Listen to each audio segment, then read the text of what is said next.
Se tem uma coisa que a franquia Jurássica sabe fazer muito bem, é criar uns dinossauros que realmente parecem vilões. E hoje a gente não tá falando de humano não, hoje o papo é sobre dinossauros maus de verdade. Nesse vídeo a ideia é a gente dar uma olhada nos 5 maiores dinossauros do mal que já deram as caras nos filmes da franquia. A gente vai analisar ponto por ponto o que faz cada um deles ser lembrado como vilão, que seriam comportamento, presença em cena, origem, a crueldade, tudo que ajuda a decidir quem realmente merece o título de pior dos piores. Então antes da gente entrar nessa lista cheia de monstros bravos, já aproveita e deixa aquele like que ajuda demais. E se prepara porque agora a gente vai organizar bonitinho o ranking das maiores atrocidades cometidas pelos grandes vilões de Jurassic World.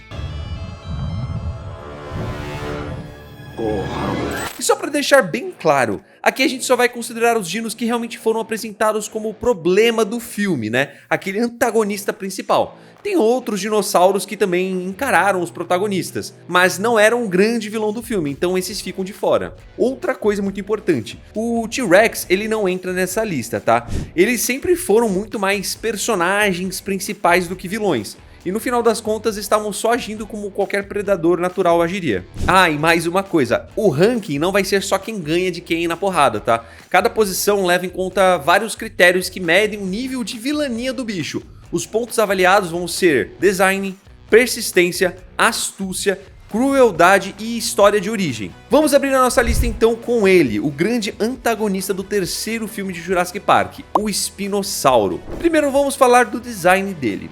Esse ponto é importante porque mostra não só o quão ameaçador o bicho parece, mas também o quanto ele funciona como um animal dentro da história. E claro, esse espinossauro do filme não tem nada a ver com o modelo realista que a gente conhece hoje em dia.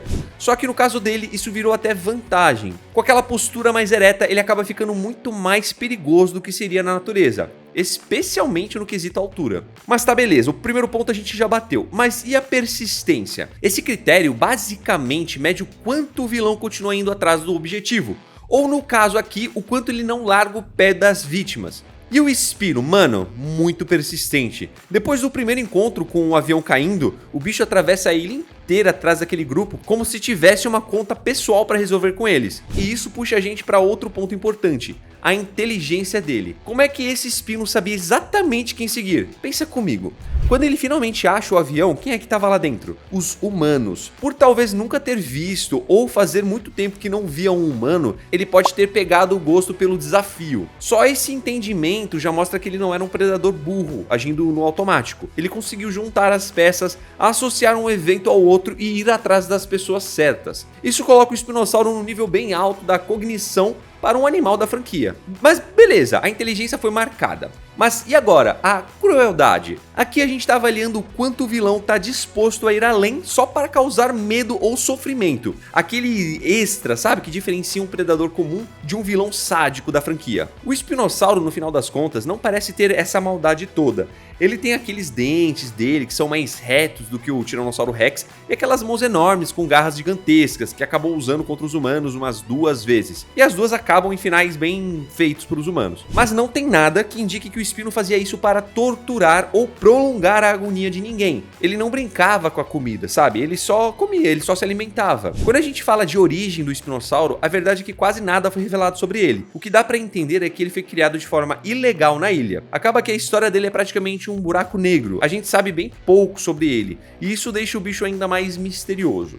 Mas tem uma coisa que ninguém discute sobre. Ele ficou bem famoso por logo no início do filme ele ter acabado com o Tiranossauro Rex, que era o símbolo da franquia. É dito que o Espino ia atrás do cheiro do Tiranossauro Rex de propósito, né, da espécie. Ele rastreava fezes, marcas e qualquer pista possível, só para encontrar e eliminar qualquer tiranossauro que estivesse dando bobeira por aí. Ser um dinossauro que literalmente caça o símbolo da franquia, né, coloca o Espinossauro numa posição bem alta nesse ranking. Mas calma, porque agora a gente vai entrar num nível ainda mais insano. Vamos agora para a nossa segunda posição.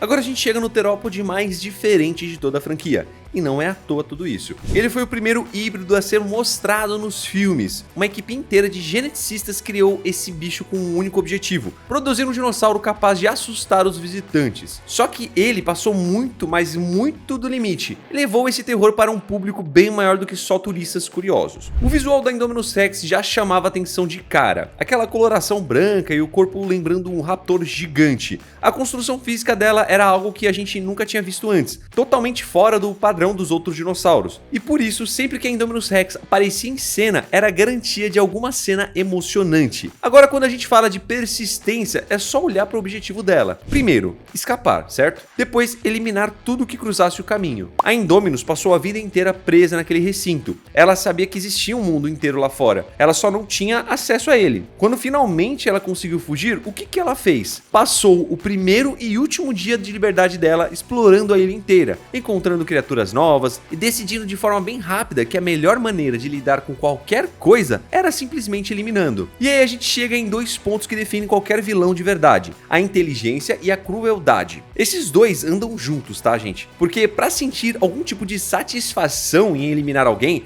você precisa ter consciência do que tá fazendo. Ela é o exemplo perfeito disso. O bicho não matava só para se alimentar, ele matava por puro prazer. Dá pra fazer um vídeo inteiro só falando da inteligência da Indominus, mas tem um detalhe que não dá pra ignorar de jeito nenhum. Ela foi o único dinossauro da franquia inteira capaz de se comunicar com raptores e, pior ainda, conseguiu liderar eles. Os raptores começaram a obedecer às ordens dela e de quebra se voltaram contra os humanos que tinham treinado eles a vida inteira. Seja lá o que a Indominus acabou falando pra eles, né? Convenceu geral a trocar de lado e caçar os próprios mercenários. Isso coloca mais um rótulo na ficha desse vilão: manipulador. E toda essa personalidade torta tem uma explicação. A Indominus não teve uma vida normal. Assim que ela nasceu, ela acabou matando o próprio irmão.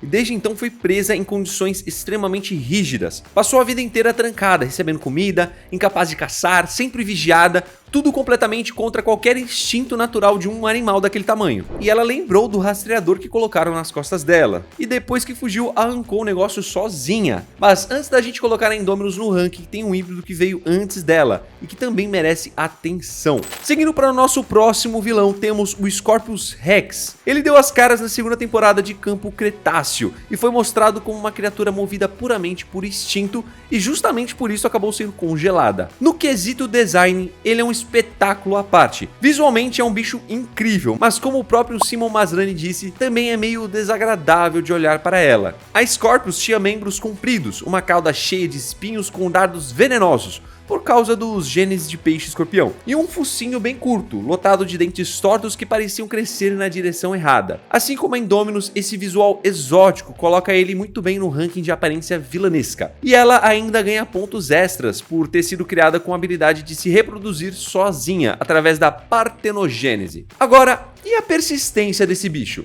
Aqui a gente começa a esbarrar na inteligência dela também. A Scorpius até mostrava que conseguia resolver alguns problemas, mas junto disso vinha sinais super claros de déficit de atenção e hiperatividade. Ou seja, qualquer coisa que chamasse a atenção dela fazia o bicho mudar completamente o foco e correr atrás do outro objeto. Coisas simples, sabe? Como ouvir outros dinossauros ao longe ou perceber algum objeto queimando, já eram o suficiente para tirar totalmente o foco da Scorpius. Esse tipo de instabilidade mental derruba bastante a nota dela em persistência e inteligência. Mas isso não quer dizer que ela não fosse cruel, pelo contrário. Quando a Scorpius Rex finalmente conseguiu alcançar uma presa e dar o golpe final, o que a gente via eram ataques de emboscada. Ela eliminava animais sem dó, às vezes até rebanhos inteiros de herbívoros, tudo de maneira rápida e impiedosa. E aí vem aquela pergunta: ela gostava de agir assim, talvez como a Indominus? Bom, várias cenas mostram a Scorpius se aproximando devagar das crianças, quase como se estivesse curtindo ver o pânico delas. Ela poderia ter acabado com elas na hora. Tem até uma cena bem clara disso, mas escolheu prolongar a situação, esticar o momento, sabe? Então, sim, dá pra afirmar que ela tinha um certo prazer no medo que causava. Isso, claro, joga a pontuação de crueldade vilanesca dela lá pra cima. Sobre a origem da Scorpius Rex, o que a gente sabe é que ela foi a primeira híbrido já criada. Por ser um protótipo inicial, a genética dela não era tão ajustada quanto a dos híbridos que viriam depois. Essas falhas acabavam aparecendo no comportamento. Ela era bem imprevisível, instável e extremamente impulsiva. Por isso acabou sendo colocada em sono criogênico antes dos eventos de 2015. Agora vamos para um dinossauro que foi realmente lapidado geneticamente e que leva o nível de intensidade a outro patamar. Mas antes disso, como é que tá o nosso ranking até agora? A Scorpius Rex, por causa das dificuldades em manter o foco e pela mente completamente acelerada, não alcança notas muito altas em persistência e estratégia. Por isso ela acaba ficando um pouco abaixo do poderoso Spinosaurus. Já a Indominus Rex, quando a gente coloca as pontuações dela lado a lado, se destaca nas 5 categorias. Ela supera tanto o Spino quanto o Scorpius em termos de comportamento vilanesco e presença de antagonista. Lembrando, nada disso tem a ver com força bruta, tá? Aqui a gente está avaliando características do vilão, que incluem aparência, atitudes, origem, mas não depende só da parte física. Agora fica aquela dúvida, será que a Indominus Rex continua no topo depois que a gente analisar os próximos 2 super vilões? Agora seguindo para o nosso próximo vilão, esse dinossauro ficou famoso basicamente porque ele tinha um gosto enorme por confronto. Mas antes da gente falar disso, vamos pro design. O Indoraptor era a próxima etapa da linha de híbridos criada a partir da Indominus Rex. Uma versão menor, mais compacta, mas ainda mais eficiente, já que foi desenvolvido como uma arma biológica voltada para neutralizar alvos humanos. O corpo dele era longo, flexível, com uma postura que às vezes lembrava um quadrúpede. Isso dava ao Indoraptor uma agilidade absurda em terrenos complicados. Ele tinha sentidos extremamente apurados, usava uma espécie de ecolocalização. Qualquer alvo que cruzasse o caminho dele ficava em desvantagem.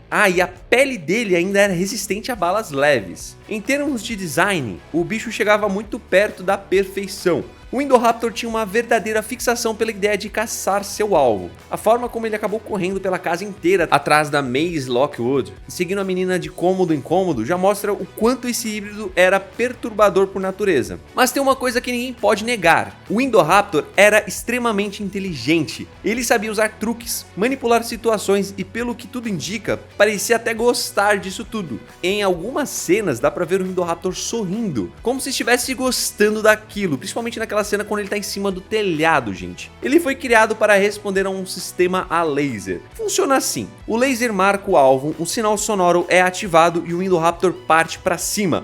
A prova perfeita de como esse mecanismo atrapalhava o instinto natural dele tá nessa cena. Antes de avançar contra o Owen e a Maisie, o Indoraptor já tinha percebido que pular daquele ponto seria muito perigoso, mas no momento em que a Claire apontou o laser para o Owen, o instinto dele apagou qualquer avaliação de risco, e ele saltou mesmo assim, indo direto para um desfecho trágico. Por isso, no ranking geral, o Indoraptor acaba perdendo pontos, porque no fim das contas ele podia ser controlado. Sobre a origem, ele lembra bastante a Indominus Rex. Boa parte da vida dele foi em cativeiro, mas ao contrário da Indominus, esse híbrido parece ter enfrentado um nível bem maior de tratamento inadequado por parte dos humanos. Só por conseguirem deixar ele condicionado daquela forma, imagina o tipo de tratamento e estresse que ele acabou passando. Seguindo para o nosso próximo, temos o Giga. Dentro da lore de Jurassic World, ele foi apresentado como um dos maiores predadores que já existiram. Ele foi o super predador mais recente a entrar na franquia, passando dos 15 metros de comprimento,